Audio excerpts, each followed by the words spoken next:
Hey guys, welcome back to the channel. We are in not my normal filming location, and I look like a truck hit me because I just finished shoveling the driveway. We've got about a foot of snow here in New York. Yay, I love the last snowstorm of the year. Please be the last snowstorm of the year. I just wanted to do a quick little rambly review before I hop on a live because it's just been a day of lives and I don't have time to shower and my hands smell like gasoline. And I'm exhausted, but we're going to do this because I'm committed to BookTube.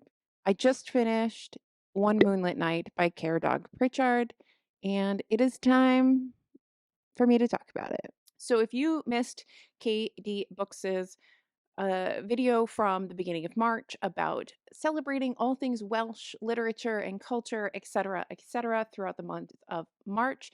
Go check that out. I'll link it in the description. But one of the things he did in that video is he asked people to commit to read one Welsh book this month. And that book was One Moonlit Night by Caradog Prichard. I just finished it. It's very short. It's allegedly very Welsh. So it seems like it is the book that one should be using to, I guess, benchmark Welsh literature, understanding Welsh culture. Welsh culture? Welsh culture. It's not Welch's grape juice, Alyssa. Oh my God.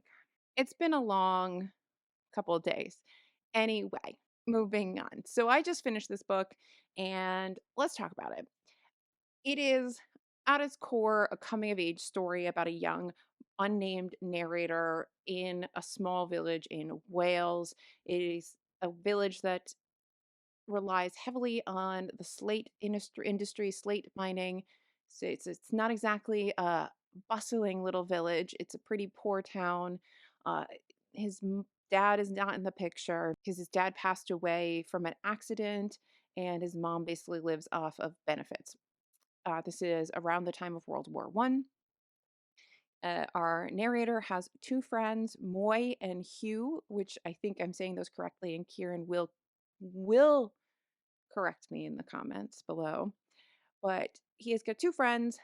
They basically go, every chapter is them going on little adventures, usually at night, something having to do with the moon, throughout the village that they live. It's very religious town. It's a town that's very cut off from some of the more uh, British dominant, English speaking dominant areas of the country. So it's a very Welsh village. They have basically two factions. You're either super religious and you go to church all the time, or your church is the local pub. That's kind of the divide in this town. These kids go on adventures, and through these adventures throughout the town, you get to meet a whole cast of characters of just people that live in what would be an everyday village, I assume, in like 1916, early 1920s kind of Welsh village. The kids see all kinds of things that are really heavy hitting topics or really heavy hitting traumatic events, like people unaliving themselves, or just people being very drunk, or people going missing, people being pedophile, like so many things do these kids see. And it's interesting seeing them through the eyes of a child because they come across very frank. Whereas, like, I might discuss something and I have all this emotion and empathy or trauma or sadness. There's a lot more nuance to the discussion over finding a dead body. But these kids are like, we were going to pick some nuts, and old Hugh the scholar was dead. Anyway, so we got lost on the way to find the nuts and ran into Sally. And you're like, okay, kid, like, what? Are you processing any of this?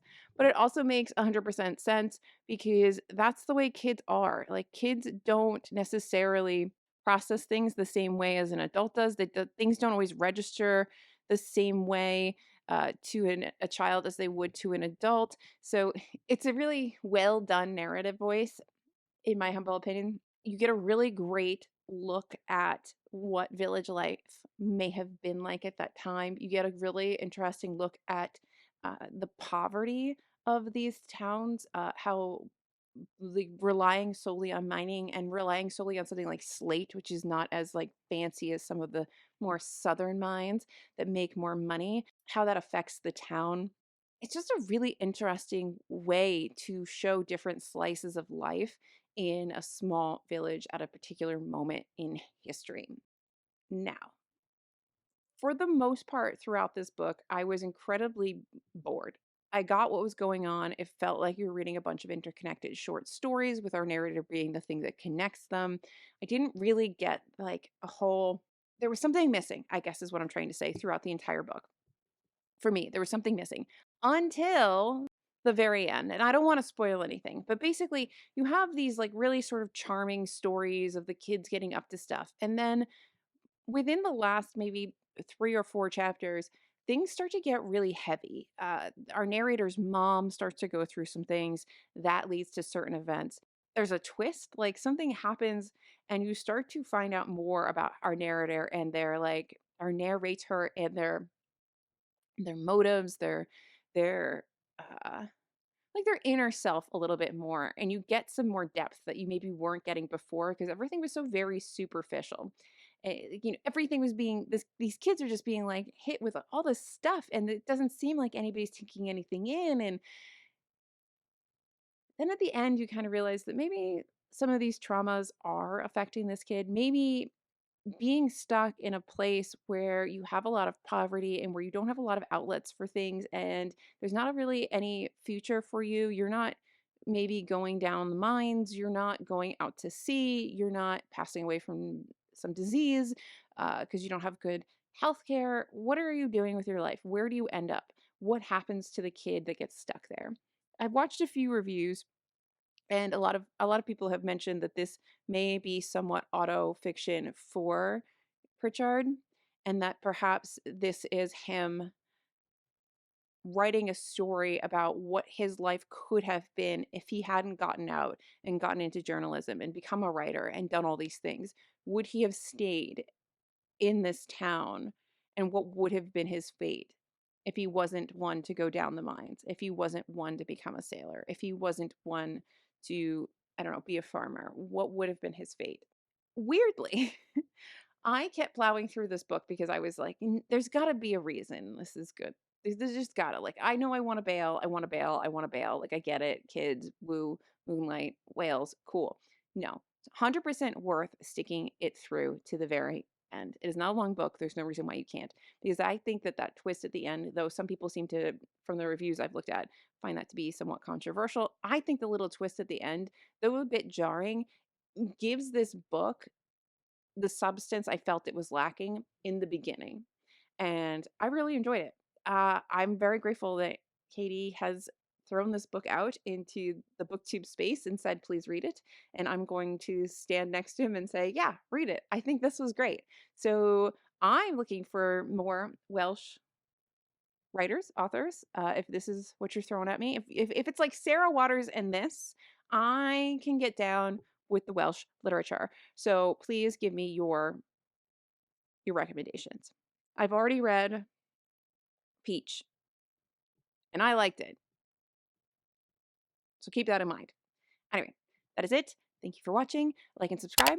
I'll see you in my next video, whatever it may be, because it's my channel and I can do whatever I want. Bye. So just sit with me, talking to the night until the morning, building chemistry. I don't think I ever wanna go come closer next to me. Trying to find another way to say this, but I think